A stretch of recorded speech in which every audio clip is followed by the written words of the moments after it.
如果你狩猎的目标是公寓的话，那你优先去找公寓2楼啊，比较贵都可以，这绝对是没有问题的。这个爬楼梯这件事情你就2楼而已啊，你就上去然后就到了。这件事情变成年长的人也可以爬现在你看到60、70的，你说他老人他也不高兴然后他妈就这样你的买方就可以多什么多老人他爬公寓2楼楼梯，你说会累他说你看不起他就这样。然后他又怎样？他总价又比电梯大楼的3房车位还要便宜，公寓是这样，大楼的价格，然后公寓的价格，所以你又多了老人这个买方你会很好脱手。我说真的，公寓2楼我错过好多次，真的99超一间被丢出来卖，一丢出来又被人家加价抢走，真的都是加价抢走的公寓的实价登录超没有参考价值就那一条街的公寓就没有什么买卖如果有买卖，最近一笔实价登录可能2年前。老公寓的致命缺点除了这一层，其他的我是都不推荐。你有想过买老公寓自住这件事情吗？先说结论，自住我推荐公寓2楼公寓2楼。嗨，我是买房阿元，订阅买房阿元。我先祝你老了有房也有钱。我们在上一支影片聊了换屋的最佳时机，如果你还没看的话，可以看一下。那今天我想跟你讨论老公寓的硬伤这次聊一个我在八卦版看到的讨论那个 PTT 八卦版它的标题叫请益老房子的硬伤那看了蛮多35年以上的房子，就会遇到一个缺点，防火巷品质很不好，由于大家都增建的很满，还有防火巷卫生环境维持的不好，容易有味道或蚊虫，所以房子面对防火墙那侧房间普遍不好无景观，采光通风不够，动区太近，油烟味蚊子多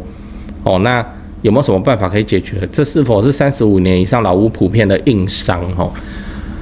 就原 po 看了很多35年以上的老房子，其实他在讲就老公寓啦那为了方便理解我们以下就讲老公寓然后他觉得不喜欢的点不是大家常讲什么老公寓怎样地板脏楼梯窄没电梯他直接嫌到防火墙去，就防火巷很窄然后炒菜油烟什么往上窜这蛮有趣的。所以我们这次就来聊老公寓的硬伤是什么。先说结论，没有电梯，没有电梯，没有电梯，就这样。除了没有电梯以外，我都觉得是小问题。你说什么环境脏乱、管线老旧，这个是花钱可以去解决的事情但是没有这电梯这件事情就是目前没有解法。我知道可以弄很多什么外设电梯但那有很多限制条件，不是你想盖就盖。如果就想盖就盖，老公寓早就家家户户都有电梯了，就会有人不要出钱，就会有人不符合补助资格，有没的嘛。所以，那你住老公寓，未来很可能会发生的事情是什么？就是你住不久啦，尤其当你有小孩以后，你就会想要搬走，因为它没有电梯。你扛婴儿车闪到腰，你去好事多你车还要停在巷口，因为进不来然后那边慢慢搬好几趟。那个现在年轻人就是无法忍受这种生活就对了所以你要知道，老公寓是必然被汰换的产品。我知道现在很多年轻人因为房价太高，所以买的第一间自住房就是老公寓，但我其实是不建议的。这个台北市年轻人比较可怜你们台北实在是贵到一个不行当然民生社区的老公寓还是很抢手这样，但在我们中南部真的不用这样因为是像原 po 讲的那种老公寓真的要整理到住的舒服，会花的钱蛮多的呢，少不到哪里去。我讲的是整理什么水电重拉、防水重做的这种还没有那改格局干嘛没的基础工程再加上现代人必定要走的轻装潢其实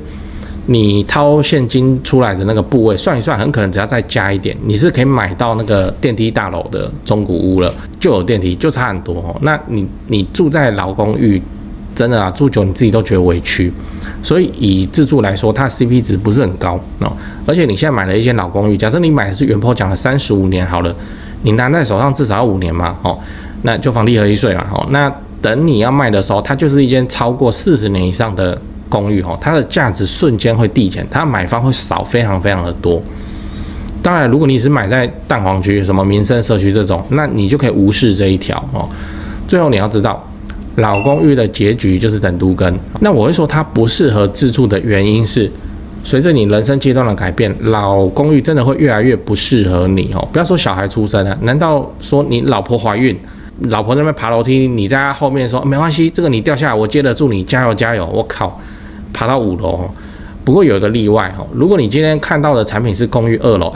我就会说这个赶快去看哦，可以考虑。因为公寓2楼这种产品哦，在市场中很稀有，很少人拿出来卖哦。就算你今天是一个70、80岁的老人，要爬个2楼楼梯哦，应该都还上得去，扛娃娃车扛到2楼，都还好。所以公寓2楼是可以买来自住的。那如果你想买来出租的话，那你买几楼是都没差，因为出租就是看投报，而且会去租5楼公寓的租客他也都接收了，不然他去租个屁哦。公寓一定都是总价就是比较低的，所以他投报都会比较高。那我们刚才说的爬高的问题哦，现在会愿意住公寓的大概都是年轻人、学生啊，刚出社会啊，还没买房子啊，只要房租比较优惠，多爬2层楼哦，什么防火巷脏乱，他根本都不 care。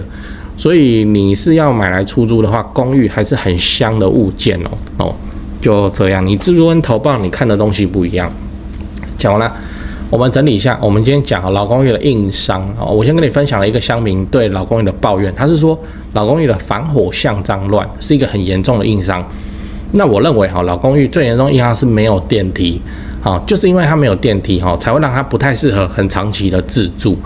随着你人生阶段的改变，老公寓只会越来越不适合你了。你自己想想看。老婆怀孕，你们住公寓5楼，然后老婆那边慢慢走，你在后面喊加油，你看这个日子过不过下去哦？但如果是有公寓2楼这种物件，你是可以考虑自住的哦，真的，因为它带来的不便利性，一般人其实都可以接受，而且你要卖的话，转手也很快。就很多人在抢2楼了，真的，你没有看过，你不知道啦吼。所以2楼是真的可以买来自住的。那如果你要买来出租的话，那没有差吼，因为会愿意住公寓的人，大部分都年轻人啦，不然就是很穷的老人。那这种租客你就要很注意吼。所以年轻人在那边爬公寓，我们整个台北盆地多少上班族年轻人在公寓4楼5楼每天爬楼梯，每个人这样爬上爬下算一次，整个台北盆地一天要发生几百万次嘞，所以没有关系啊哦。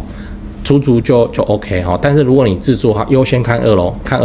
哦。对，我先告诉你3个东西哈。第一，我的付费会员频道1个月月付250，好，这个欢迎加入哈，直接抄我做的房地产作业就好了，这不香吗？哦，你自己去看会员影片的封面，讲的议题啊，都比平常的影片猛上好几节。好，那会员的问题哈，我也会认真回答啊，不是会员我就简单回答，这拍谁？这没办法，这个问题实在太多了。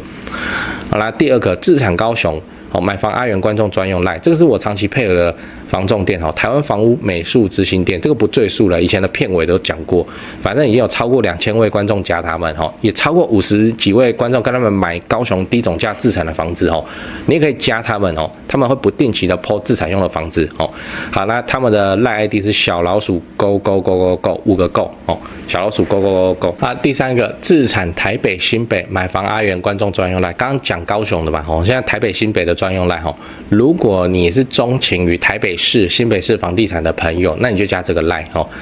这个是我台北市房地产的前辈，当然啦，台北市的本金门槛就很高你自备要超过500万，这个就是常态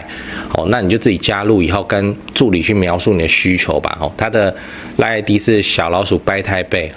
BUYTAIPEI 小老鼠买台北，这样讲八卦。公寓的2楼这种东西是一品啊，飘逸的一品啊，非常棒棒的东西。我跟你讲我知道很多人听到会觉得很神奇，但很多人会说什么公寓2楼千万不要因为公寓2楼水管转弯处会积水会怎样就还好啊，就是还好啊，那个不是买房子的时候请人家来通一次又好几年不会塞了吗？就算会塞你看过几个公寓2楼塞到爆水出来就还好啊，对啊。那证据就是公寓2楼在卖的非常稀有，大部分公寓在卖的都这样，4楼5楼嘛，对不对？公寓5楼又有一个别称叫做健身公寓反正你591你看到那个标题写健身5楼就这样，就是要爬楼梯，这是真的你现在开591你自己去数，大概20间公寓5楼，你才会遇到一间公寓2楼有在卖的公寓2楼在市场中是很稀有的、很漂亮的物件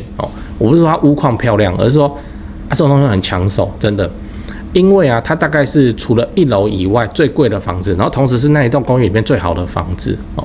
公寓1楼1楼讲一下1楼又变得没有行情，对不对？屋主说他门口可以停一台车，他妈的那个巷洞他乱停的他就要多卖你钱。屋主说我这个弄一弄可以做店面他就要卖店面的钱。所以1楼的乱七八糟，它这个没有行情哦。改天讲到公寓1楼这个再来谈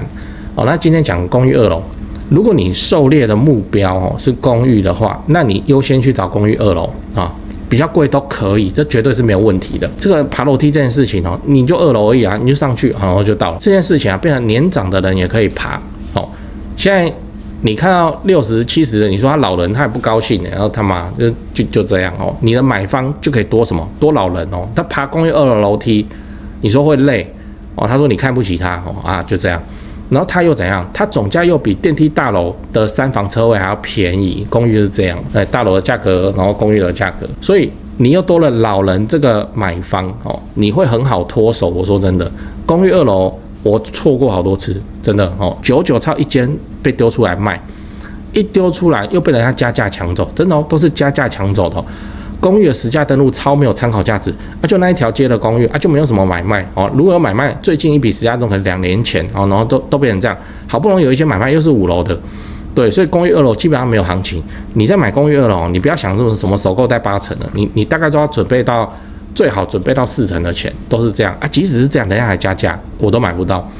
所以不要再听信什么公寓2楼不好的这种谣言哦。公寓2楼在我看来就很棒，真的很棒。我都怀疑是那个人家在传假消息来让市场的买方看2楼都戴一个有色眼镜，这样他就不会来抢。为什么？因为他们自己要来囤。我的判断是这样，跟你分享。